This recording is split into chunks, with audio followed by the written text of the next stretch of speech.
जय गुरुदेव नाम किसका, प्रभु का पावन नाम, प्रभु का पावन नाम। जय गुरुदेव।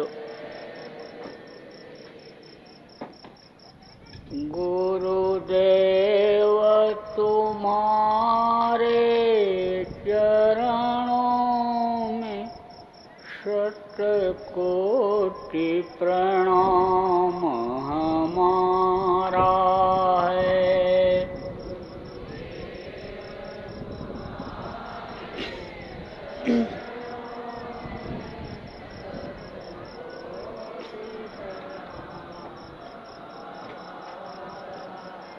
मेरी नैया पार लगा देना, कितनों को पार उतारा है।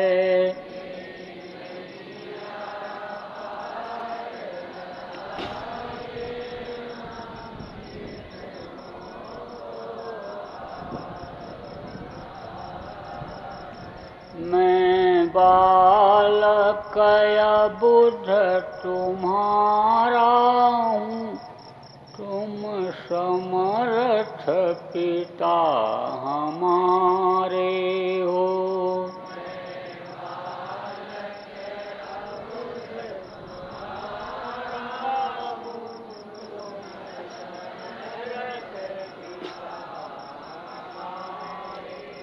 मुझे अपनी गोद बिठा लेना, दाता लो भुजा पसारा है।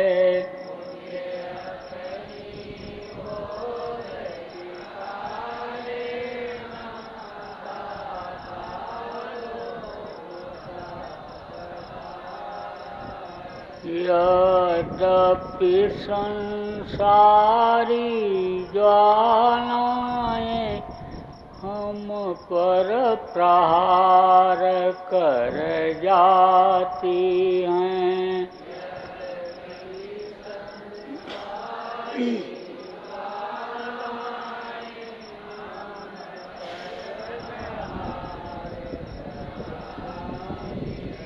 पर शीतल करती रहती है तेरी शीतल अमृत धारा है।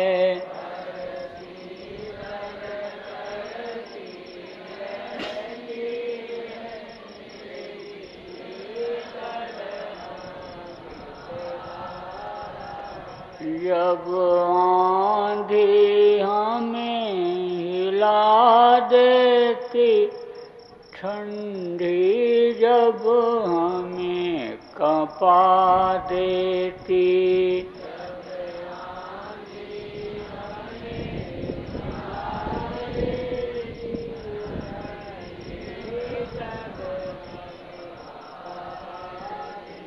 मुस्कान तुम्हारे अधरों की दे जाती बड़ा सहारा है।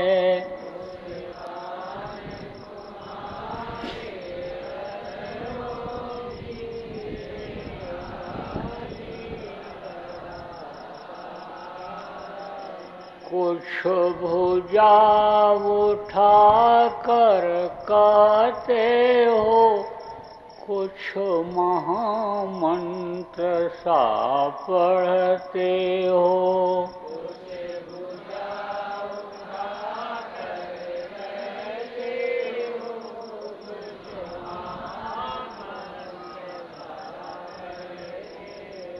गद गद हो जाता हूँ स्वामी, मिल जाता बड़ा सहारा है।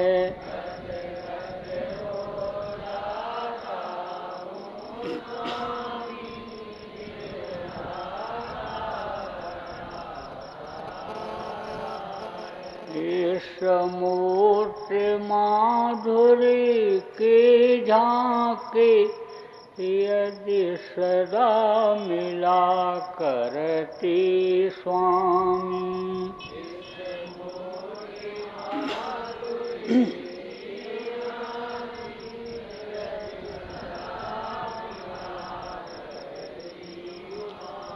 सौभाग्य समझते हम अपना कौतूहल नाथ तुम्हारा है।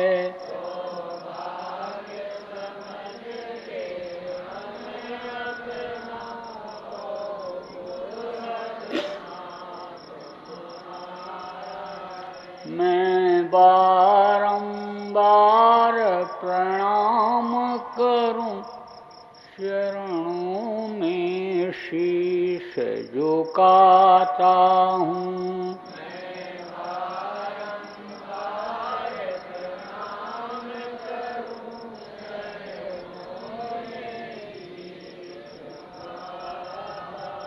अब पार अवश्य हो जाऊंगा, गुरु ने पतवार संभाला है।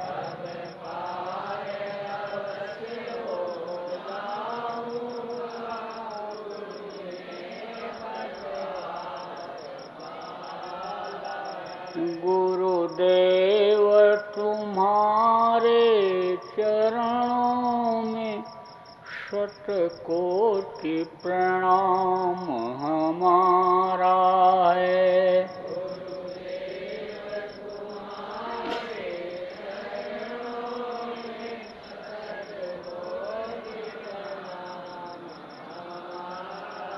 मेरी नैया पार लगा देना, कितनों को पार उतारा है।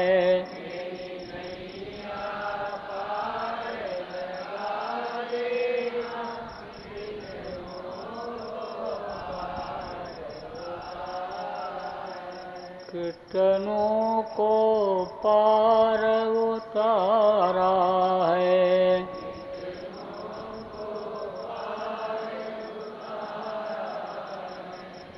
जय गुरुदेव।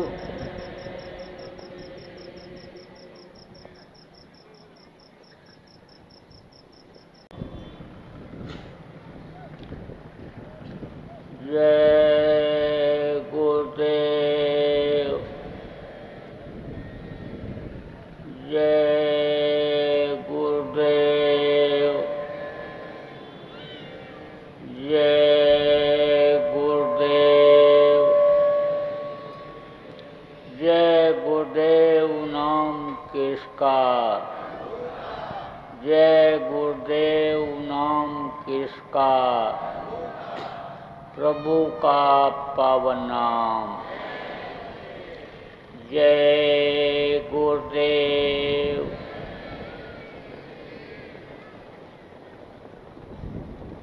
सर्वसमर्थ सर्वत्र स्मरणीय परम पूज्य गुरु जी महाराज, उपस्थित सभी सत्संगी धर्म प्रेमी बच्चों एवं बच्चियों, आज 2 जून 2019 प्रातःकाल की बेला उज्जैन आश्रम पर ध्यान भजन के अवसर पर आप लोगों का दर्शन हो रहा है। जब से ये आश्रम बना, बराबर सुबह शाम का नियम ध्यान भजन करने का, कराने का चलता आ रहा है। मैं दौरे में भी रहूं तो भी यहाँ पर यह कार्यक्रम बराबर चलता रहता है। ठंडी हो, गर्मी हो, बरसात हो, कोई भी महीना हो, मौसम अनुकूल होने पर आसपास के लोग भी जो नामदान लेते हैं आ जाते हैं ध्यान भजन के लिए। इसी तरह की आदत आप लोगों को अपने अपने गांव में, मोहल्लों में भी डालनी चाहिए। जिसके यहाँ भी जगह हो उसके यहाँ पर इकट्ठा हो जाया करो और सुबह शाम ध्यान भजन करो, अपने असली काम में लगो। बाकी तो यह सपना है, कहा ना पार्वती जी से शंकर जी ने कि उमा कहूँ मैं अनुभव अपना, सत हर भजन जगत सब सपना। ऐसे समय जो हर प्रत्येक व्यक्ति के लिए भजन ही सार है, तो भजन करना जरूरी है। भजन भी करते रहो, भजन करते रहोगे, गृहस्थी का काम करते रहोगे, तो ये गृहस्थी का काम बढ़िया से होगा। जिस तरह से अन्य भजन में मन को रोका जाता है और मन लगाया जाता है, उसी तरह से गृहस्थी का काम करने में भी मन को लगाया जाता है। बहुत से लोग कहते हैं किसी काम में मन नहीं लगता है, और मन कुछ करने का कहते ही नहीं है।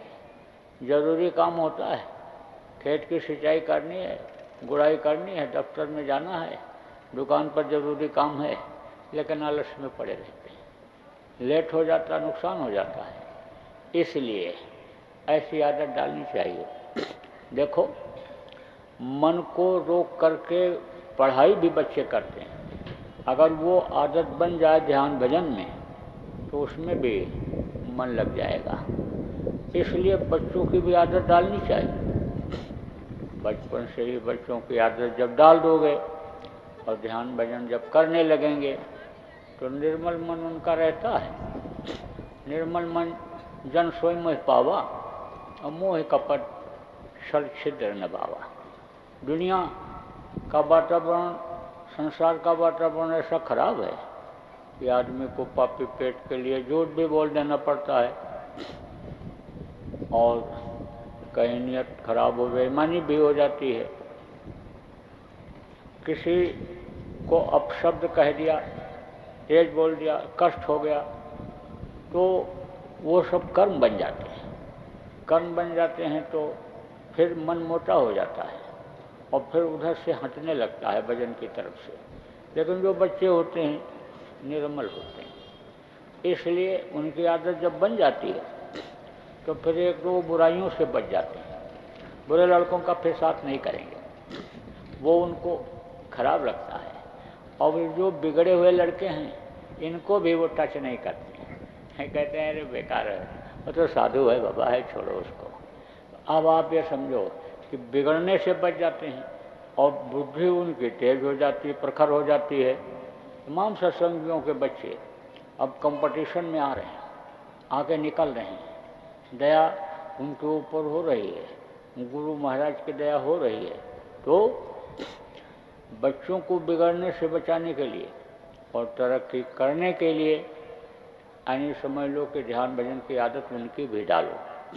जब शुरू में आदत पड़ जाएगी बराबर बनी रहेगी। जैसे सुमिरन जो लोग रोज करते हैं और एक दिन मान लो नहीं कर पाए, उठने में लेट हो गए, ट्रेन का टाइम हो गया, प्लेन का टाइम हो गया, तो कहते हैं कि भाई चलो फिर मौका मिलेगा तब कर लेंगे, और नहीं तो ट्रेन छूट जाएगी, बस छूट जाएगा, तो मन लगा रहता है। देखो सुमिरन नहीं कर पाए, सुमिरन नहीं कर पाए, तो माला जेब में रख लेते और वहाँ पर रास्ते में ही यानी समझ लो सफ़र में ही, बस में बैठे हैं, ट्रेन में बैठे हैं, जहाज में बैठे हैं, तो वहीं अपना आँख बंद किया और माला जप लिया, सुमिरन कर लिया।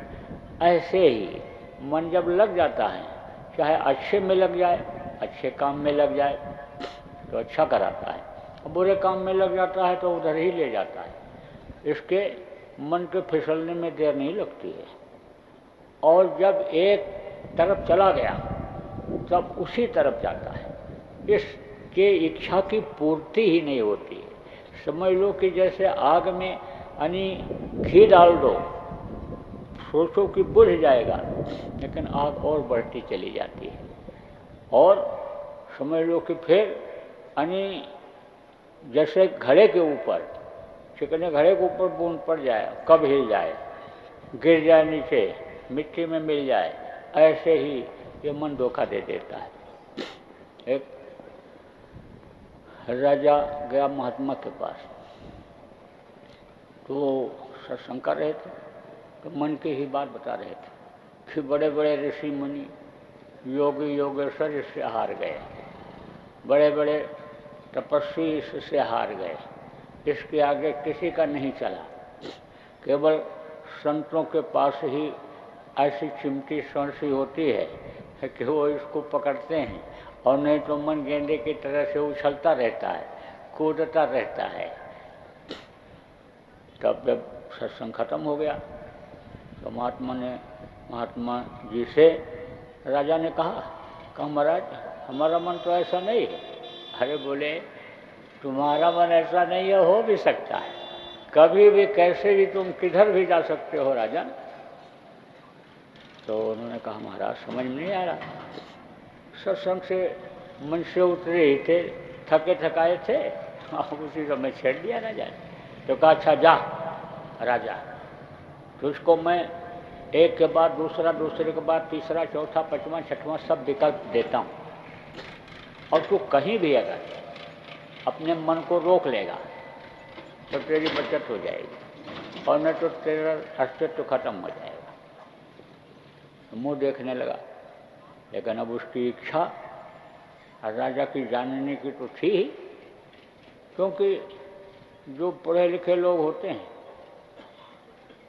जो बुद्धिजीवी कहलाते हैं, वो तर्क वितर्क ज़्यादा करते हैं और प्रैक्टिकल पर ज़्यादा विश्वास करते हैं। अब आप ये समझो कि जिसको फायदा हो जाता है जय गुरुदेव नाम बोलने से, उसको विश्वास हो जाता है। ऐसे आप अगर साधारण आदमी से कहोगे कि मुसीबत के समय जय गुरुदेव नाम बोलो, और ये जय गुरुदेव नाम मददगार होगा तुम्हारा, तुम शाम को सोने से पहले जय गुरुदेव नाम के धुनी बोलो तो वो बोलने लगेगा। लेकिन जो पढ़े लिखे विद्वान, जिनको क्रीम ब्रेन वाले कहते हैं, उनको जल्दी विश्वास नहीं होता है। लेकिन कहीं याद रह गए आपके, यानी आपकी बात याद रह गई और मुसीबत में पड़ गए और मुझसे निकल गया, तब विश्वास हो जाता है। तो राजा को भी ऐसे जल्दी विश्वास नहीं होता था। तो राजा की इच्छा तो हुई, कहा ठीक है महाराज जी तो बताइए। तो बोले देख राजा, कुछ दिन के बाद तेरे बगीचे में घोड़ा बेचने वाले व्यापारी आएंगे, तो तुम उनके पास वहाँ मत जाना, घोड़ों के पास, और अगर राजा तू चला भी जाना तो उसमें कोई घोड़ा घोड़ी मत खरीदना। और देख राजा, अगर खरीद भी लेना तो तू उस पर सवारी मत करना, और तेरा मन न माने तू सवारी भी कर ले तो तू पूरब दिशा की तरफ जंगल में मत जाना। और देख तू अगर जंगल में भी चला जा तो वहाँ तुझको एक सुंदर लड़की मिलेगी, उसको अपने साथ मत लाना, और न मन माने साथ भी लिया तो अपने महल में मत रखना। और देख राजा, महल में भी अगर तू रख ले तो उससे शादी मत करना।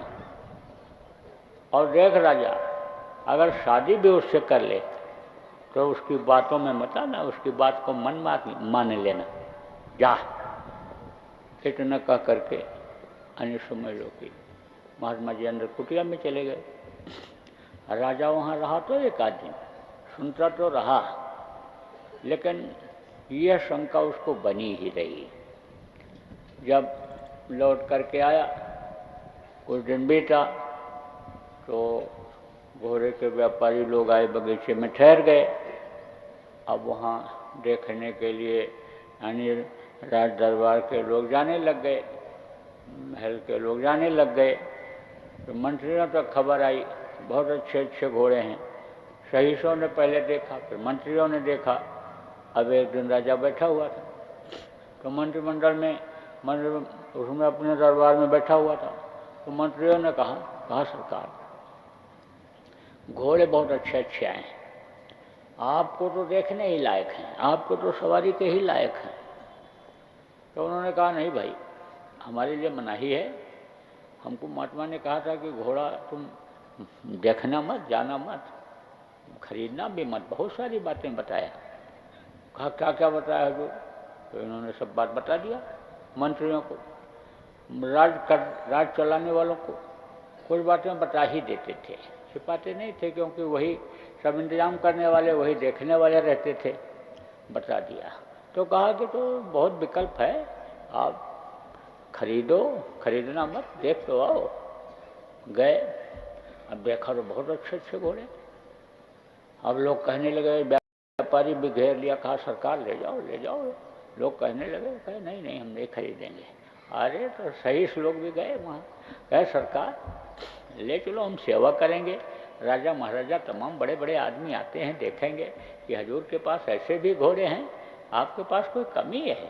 हाँ, जब कहने लगे ना कि एक के ऊपर 2 लग जाएं, 4 लग जाएं, तो समझो दैव लग जाते हैं, भगवान लग जाते हैं, कहावत है ना गाँव में है। तो मन बदल दिया, खरीद लिए। अब खरीद लिए तो गए वहाँ, घोड़े सब अस्तबल में बन गए, उनकी सेवा होने लगी। तो राजा घूमने के लिए जाते थे, काम देखने के लिए, तो एक दिन उधर भी गए, तो घोड़ों को देखा तो बहुत हट्टे कट्टे, बढ़िया सेवा खूब किया था उसने। अब वो जो सही लोग थे खड़े हो गए हाथ जोड़ करके, सरकार ये घोड़े जब से आए इन पर कोई घोड़सवारी नहीं किया, यही सबकी इच्छा है कि हजूर जब एक बार बैठ लेंगे तब उसके बाद इस पर बैठ करके इनको दौड़ाया जाएगा, और बंधे रहेंगे तो आने समझ लो इनकी ताकत खत्म हो जाएगी। तो जब दौड़ेंगे तभी सरकार इनकी कीमत रहेगी, ये काबिल रहेंगे। मैं नहीं नहीं हमको सवारी नहीं करनी है, हमको मना है। अरे सरकार, मंत्रियों ने कहा सरकार मना है, अब इनकी इच्छा भी तो रखनी है, आपके प्रजा हैं, अब आप इनकी बात रख दीजिए। आप पूरब दिशा में न जाइएगा, पश्चिम दिशा में चले जाओ, लगाओ भाई, पश्चिम मुँह करके खड़ा करो। अब एक घोड़ी बड़ी तेज थी उसने, वही लाए, वो लोग खड़ी कर दिया। देखो कैसे कैसे मन फिसलता चला जा रहा है, ऐसे कैसे कैसे। देखो साथ का भी कितना असर होता है, अगर उसमें कोई दृढ़ हो जाता है 1-2 आदमी, उसका भी मन अगर स्थिर हो जाता है, और कहता नहीं नहीं राजन, जब महात्मा ने मना किया है तब तो आपको नहीं सवारी करनी है क्योंकि महात्मा त्रिकालदर्शी होते हैं, बहुत वर्तमान भविष्य सब देखते हैं। तो आप उनकी बात को मान लो, आप मत जाओ, लेकिन सबका मन समझ लो कि उसी तरह का हो गया। अब राजा को भी फिसलना पड़ा, अपने मन को मोड़ना पड़ा। कहीं तो उसका मन कहता था, क्योंकि शिकारी को तीर और धनुष अगर दिखाई पड़ जाए तो उसका भी लाल टपकने लगता है, चलाने की इच्छा होने लगती है। शराबी कहते हैं कि 12 साल के बाद अगर दूसरा मह खाने की तरफ चला जाए और देख ले लाल अन्य रंग की बोतल में अगर शरबत ही रखा हो तो उसका भी मन मचल जाता है।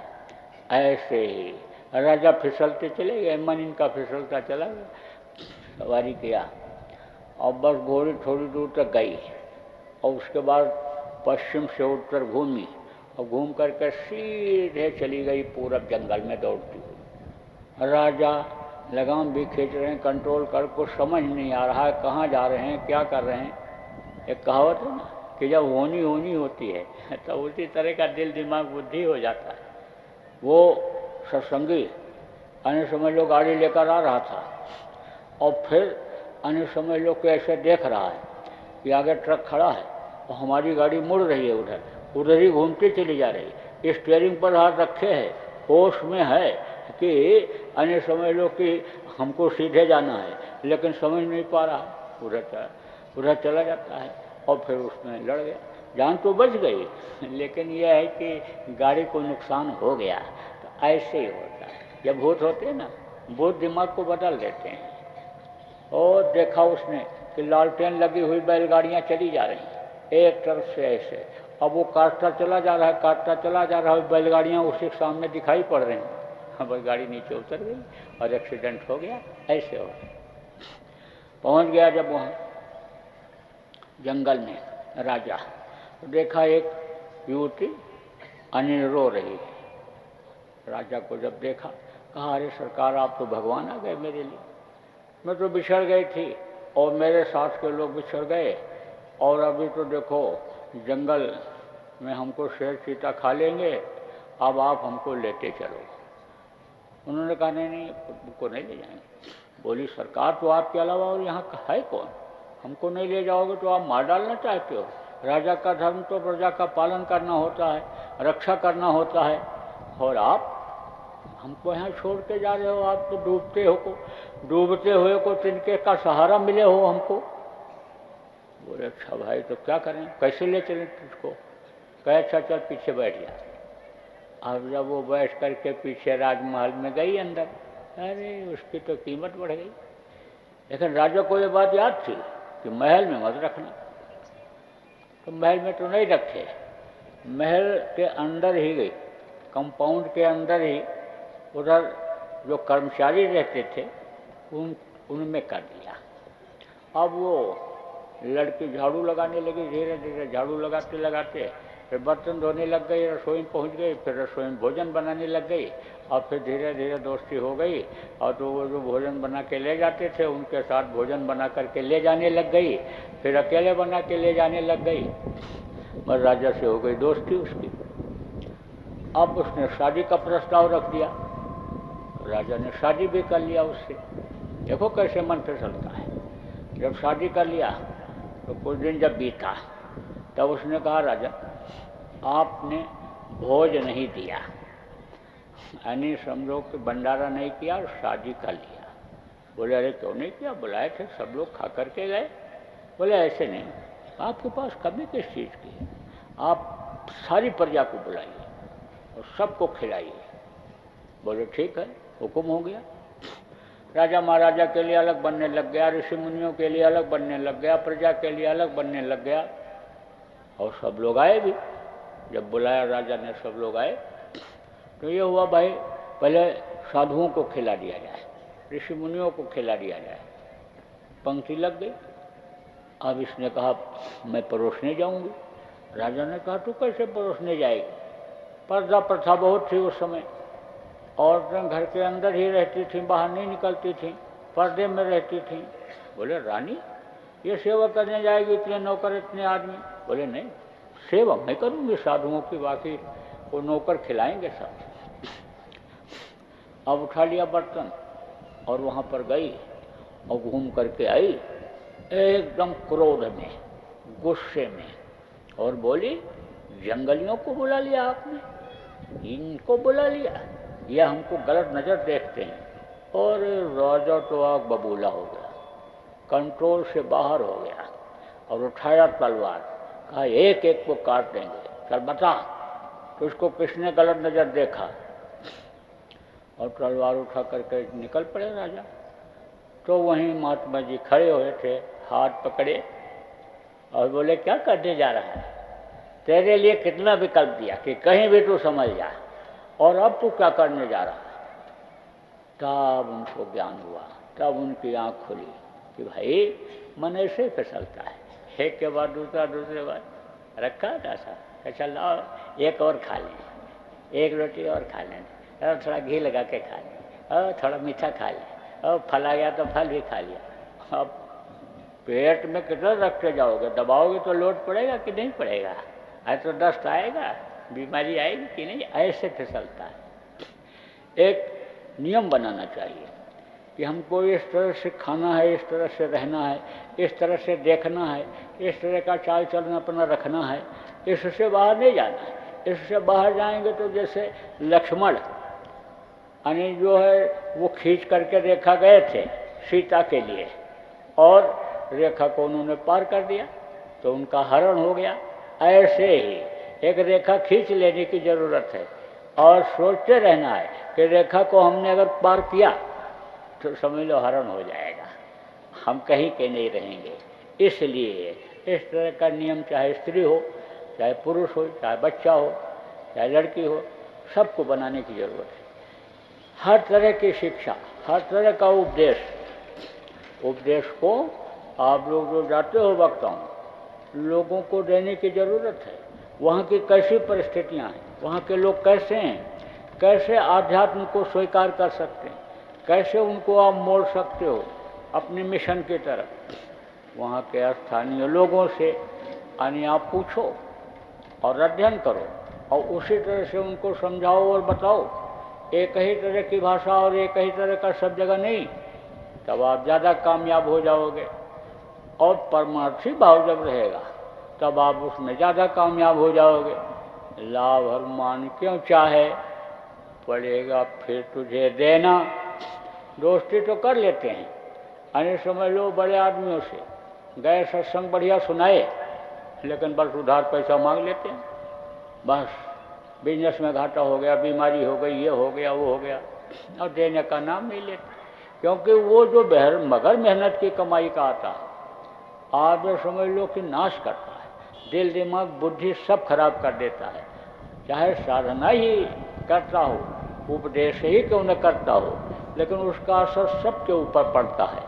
इसलिए वक्ताओं को गुरु के भरोसे रहना चाहिए, गुरु पर विश्वास करना चाहिए।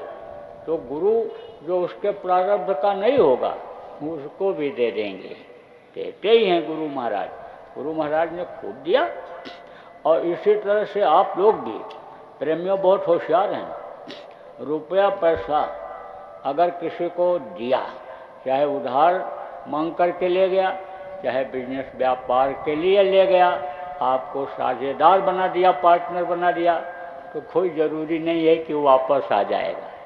और मांगोगे तो दुश्मनी हो जाएगी, और उसमें दुश्मनी में कब क्या हो जाता है इसमें किसी को पता नहीं है आपको। इसलिए थोड़ा होशियार रहने की ज़रूरत है। बहन बहू बेटियों पर गलत नज़र डाल दें, दरवाजे तक ही रिश्ता रखो। चलते चलते ये सब बात आपको बता रहा हूँ, क्योंकि संगत अभी बहुत बढ़ रही है, इसलिए ये घटनाएं आनी घट सकती हैं और सुनने में भी आ जाएंगी। अगर आप होशियार नहीं रहोगे तो दरवाजे पर ही यानी उनको पानी पट्टा करा दो, बाहर ही सुला दो, और फिर यानी समझ लो दूसरे दिन अगर कोई अक्ता पकता है तो उनका कार्यक्रम बना दो और वहीं पर रुक जाओ। फिर यहाँ घर में लाने की ज़रूरत नहीं है, अड्डा वहाँ जमाने की ज़रूरत नहीं है। आश्रम जहाँ है वहाँ तो कोई बात नहीं है, आश्रम पर अपना रहें। और आश्रम पर भी रहने वाले लोगों को आप सचेत कर दो, वहाँ भी बदलते रहो। आश्रम पर जो लोग रहते हैं उनको अड्डा न जमाने दो, उनका भी मन मोटा हो जाता है, इसलिए उनको भी बदलते रहो। एक जगह दूसरी जगह तीसरी जगह उनको जो जिसके लायक है वैसा करते रहो। बहुत सावधानी की ज़रूरत है, नहीं तो आप समझ लो कि जो दाग लग जाता है तो फिर वो जल्दी छूटता नहीं है, तो दाग न लगने पावे। आपका रहन सहन, आपकी मर्यादा समाज की तो अलग है, लेकिन गुरु की मर्यादा अलग है। तो गुरु महाराज के सफ़ेद पगड़ी पर कोई दाग नहीं लगा और वो बिल्कुल बेदाग काम करके इस घोर कलयुग में मृत्युलोक में और दुनिया संसार से चले गए। अब आपकी वजह से अगर उनकी पगड़ी पर दो दाग लगा तो आप कहीं के नहीं रहोगे, कलंकित हो जाओगे, इतिहास ही कलंकित कर दोगे आप। इसलिए अन्य समझ लो कि जय गोड्यो नाम बदनाम नहीं होना चाहिए। चलते चलाते ये बात आपको बता रहा हूँ, और आप यहाँ से ये संकल्प लेकर के जाओ कि देश में ही नहीं दुनिया में जय गोड्यो नाम को हमको फैलाना है। अब उसके लिए आप जो भी कर सकते हो वो आप सहयोग करो, दिल से, दिमाग से, शरीर से, रुपए पैसे से, कैसे भी। आप लोग थोड़ा चिंतन करो कि हमको लड़के को पढ़ाना है, कलेक्टर कमिश्नर बनाना है, लड़के की शादी समय पर कर देना है, यानी उनके खाने पहनने के लिए, परिवार के लिए इंतजाम कर देना है, दवाई पढ़ाई का इंतजाम कर देना है। जैसे आप चिंता करते हो, फिक्र करते हो और उसको करते हो पूरा, ऐसे इसकी भी फिक्र करो कि मालिक के नाम को हमको पहुंचाना है, मालिक के मिशन से हमको लोगों को जोड़ना है।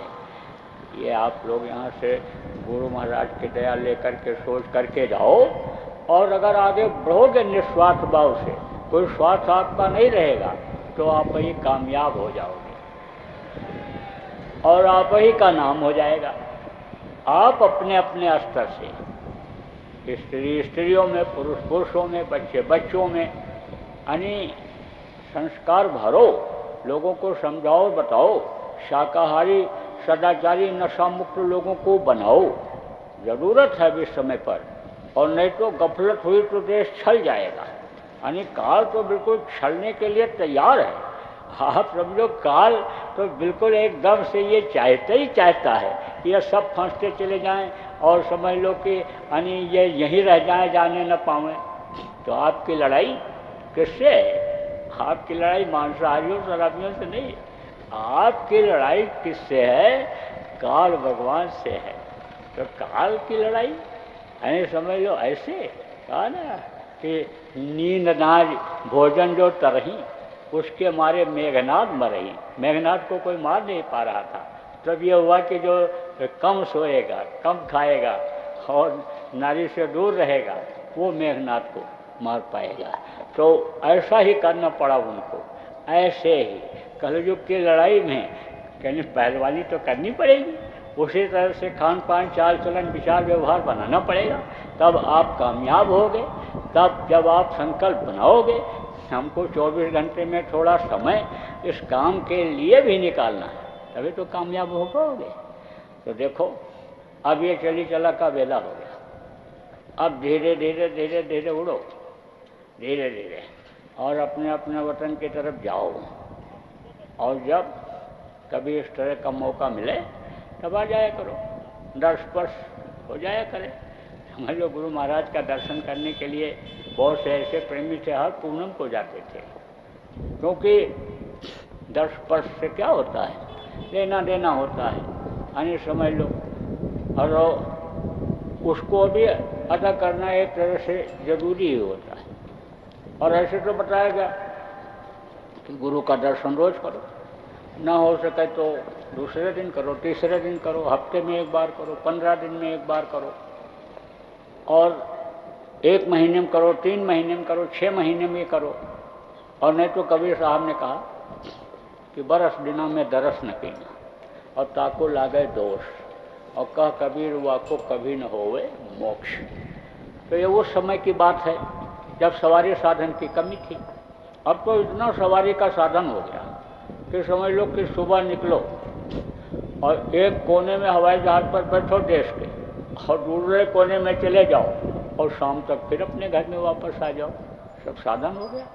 तो साधन सुविधा होते हुए भी और फिर जो है मिलना जुलना एक दूसरे का न हो पावे, तो फिर मतलब ये है कि मन मोटा हो जाता है, अभाव आ जाता है। कहा ना, प्रेमी से प्रेमी मिले गुरु भक्ति दिन होए, और प्रेमी खोजन में चला प्रेमी मिला न खोए।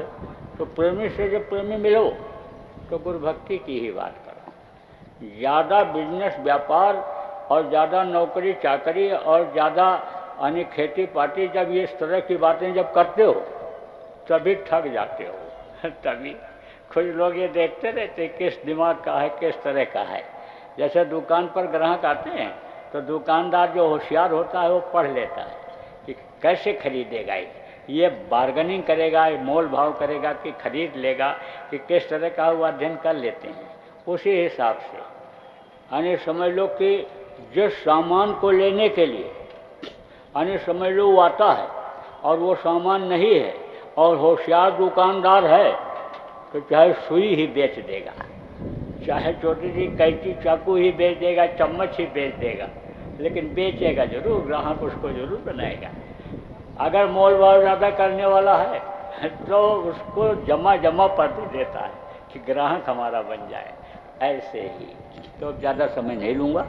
देखो, कुछ जो आप कार्यकर्ता हो, सेवादार हो, आप तो रुक जाना, सामान को समेटवा देना। आपकी जानकारी में है कि पाइपलाइन कहाँ से गई है, बिजली का तार कहाँ से गया है और कहाँ कहाँ क्या चीज़ है, दूसरे आदमी को बताना पड़ेगा।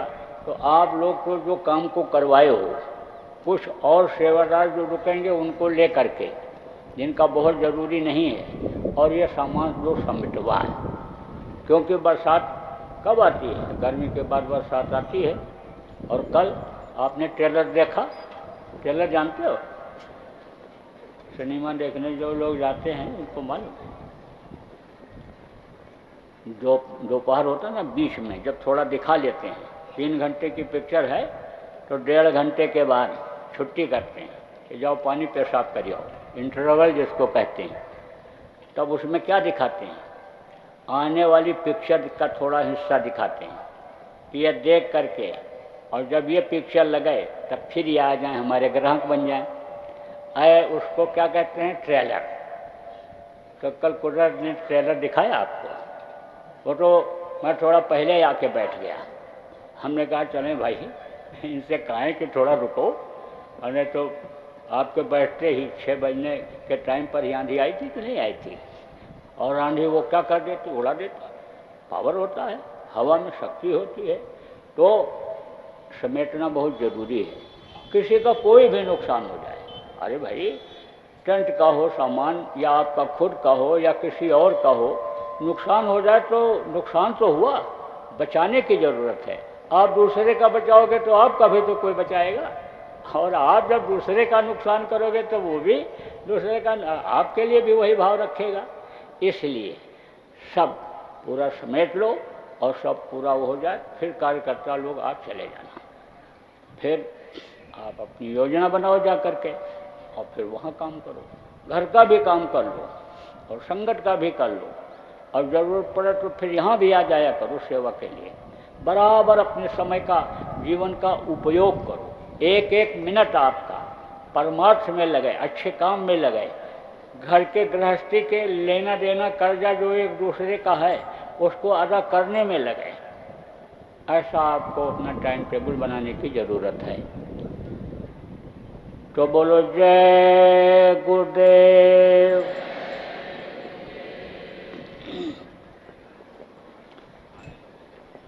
मेहर की नजर करो मेरी, दया की नजर करो मेरी ओर, दया की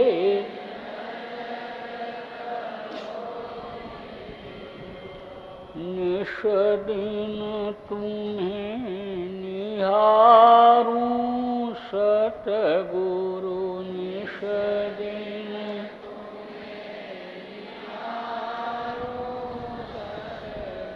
जैसे चंद्र चकोर, जैसे हृदया की नजर करो मेरी ओर, दया के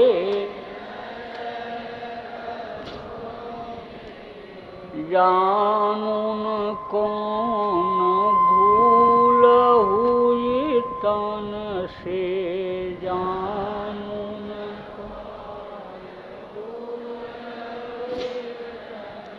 लियो हमसे मुख मोड़, लियो हम दया की नजर करो मेरी ओर, दया की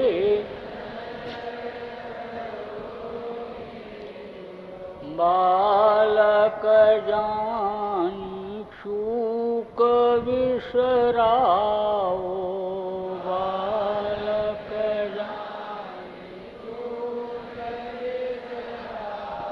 आया शरण अब मैं तोर, आया हृदया की नजर करो मेरी ओर, दया के सदा दयालु स्वभाव तुम्हारा, सदा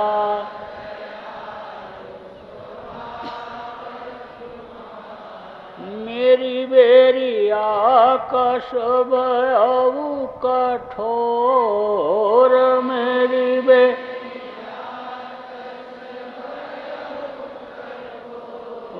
दया की नजर करो मेरी ओर, दया के शरणागत की लाज न राखो शरणा,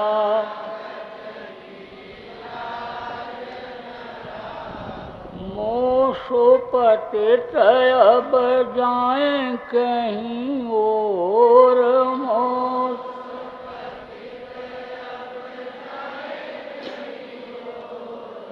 दया की नजर करो मेरी ओर, दया की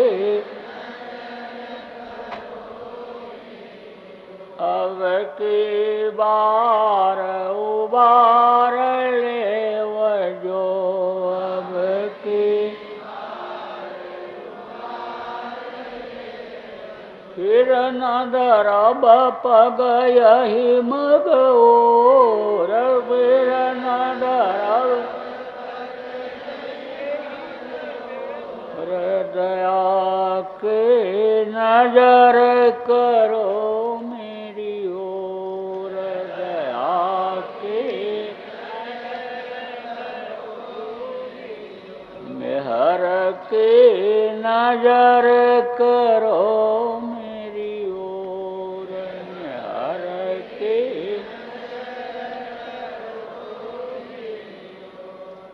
जय गुरुदेव, जय गुरुदेव, जय गुरुदेव, जय गुरुदेव, जय जय गुरुदेव,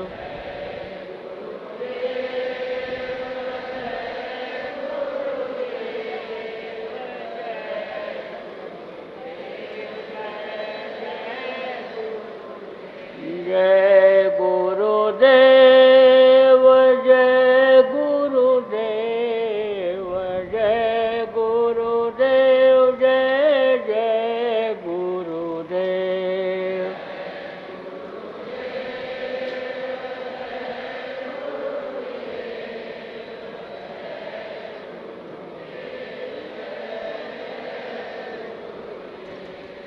इसी तरह से नाम धुनी बराबर जगह जगह चलना चाहिए। इस तरह से नाम धुनी बोलो सब लोग, जहाँ भी दो चार सत्संग के साथ जाओ, बोलते हुए ही जाओ। इस तरह से बोलो कि आपका गांव, आपका शहर जय गुरुदेव मय हो जाए, और शहर गांव सूबा देश नहीं विश्व जय गुरुदेव मय हो, ऐसा निशाना आप बनाओ। तो ठीक है, अब तो चली चला का बेला है, अब धीरे धीरे अपना प्रस्थान करो, और हम भी अब दूसरे काम में लगेंगे। अपने हम भी प्रचार प्रसार के दौरे की योजना बनाएंगे। यहाँ पर आप लोग जो सुरक्षा में लगे थे, सेवादार, बराबर मुस्तैदी रखो, मजबूत होनी चाहिए सुरक्षा। और कुछ लोग जो सेवादार सुरक्षा में सेवा कर सकते हो, आप रुक जाना, एक तिनके का नुकसान ना हो किसी तरह का, ये ध्यान रखना है। नहीं तो चलते समय लापरवाही होती है इनके सामान की, और बस पर रखते समय, टेम्पो पर रखते समय ही गायब हो जाता है। किसी अभी तक बच गया तो चलते समय जेब कट जाता है। अरे दुष्ट लोग हैं ना, वो तो सोचते हैं कि बस हम इसी से लखपति हो जाएंगे, और बल्कि उनका नुकसान होता है। लेकिन अब वो आदत बन गई उनकी। तो आप वो अपनी आदत नहीं छोड़ रहे हैं, तो आप अपने सुरक्षा की आदत क्यों छोड़ देते हो? आपकी सुरक्षा कोई दूसरा करे, बताओ। आप लोगों को वैसे होशियार रहने की जरूरत है सबको। और बाकी सीधे साधे लोग बेचारे कभी शहर में नहीं आए और पहली बार आते हैं इधर, तो उनको लापरवाही रहती है। तो आप जो पढ़े लिखे लोग हो, आप संभाल लिया करो, देख लिया करो, सब नज़र रखो। हर आदमी की ये ड्यूटी बनती है कार्यक्रमों में कि जो जितना सहयोग जैसा कर सके वैसा ही। एक बार हम बस में बैठ के जा रहे थे, बहुत पहले की बात है, चर्चा चल रही, तो एक वकील साहब थे, बोले एक काम हम परमार्थी करते हैं। ऐसे ही एक दूसरे को कह रहे थे कि तुम झूठ बोलते हो और ये करते हो, वो करते हो, वकालत करते हो। साथी थे उनके, तो उनको चिढ़ा रहे थे। बोले देखो हम सब कुछ करते हैं, लेकिन एक काम हम परमार्थी करते हैं। तो बोले क्या परमार्थी करते हो? कहते नहीं है तो शाम को घूमने जाते हैं, तो कोई अगर उल्टा चल रहा है सीधे हाथ की तरफ, दाहिने हाथ की तरफ, तो उसको बुला कर समझाते हैं कि बाएं चलो अपनी, नहीं कोई सवारी आएगी आपको कुचल देगी। कहीं किसी ने केला खा के फेंक दिया है तो उसको उठा करके मैं अलग फेंक देता हूँ कि किसी का पैर न पड़ जाए और गिर जाए, वो हाथ पैर टूट जाए। कहते कुछ न कुछ एक दो काम इस तरह का मैं रोज करता हूँ, परमार्थी काम। ऐसे ही सबके भावना होनी चाहिए, दूसरे का भला हो, दूसरे का। आप आए और यहाँ पर जो है भोजन विश्राम उसी तरह से किया जैसे घर में करते थे, और सत्संग सुनने चले गए, सोचे पानी गिर रहा है, पानी बह रहा है, या यहाँ गंदगी कर रहा है, तो इससे कौन कहे नाराज हो जाएगा। ऐसा नहीं, अच्छी बात बताने में उसको भी एहसास होता है कि इन्होंने हमको दिशा दिया, हमको बताया, हर चीज़ को समझाया, हम नहीं जानते थे, प्रेम से समझा दो, प्रेम से बता दो, उनकी सेवा कर लो, रखवाली कर लो। नहीं कोई चल पा रहा है, जा पा रहा है, आपके शरीर में ताकत है, गठरी बैग उठा करके रख दिया उसने। लेकिन जिनका उठाने लगे, ध्यान रखो कि कहीं ऐसा तो नहीं सेवा करने के लिए ले जा रहा है और पता चला भीड़ में लेकर निकल गया। ये भी ध्यान रखने की जरूरत होती है। तो दोनों लोगों को होशियार रहने की जरूरत है। तो बोलो जय गुरुदेव, जय गुरुदेव। जाइए, हमारी शुभकामना है आप सब लोगों के लिए, आपके बच्चों के लिए, आपके परिवार के लिए, आपके संगत के लिए। आप गुरु महाराज को याद करते रहना, दया लेते रहना, सुमिरन ध्यान भजन और प्रचार करते रहना, तो आपका भला ही होगा। जय गुरुदेव।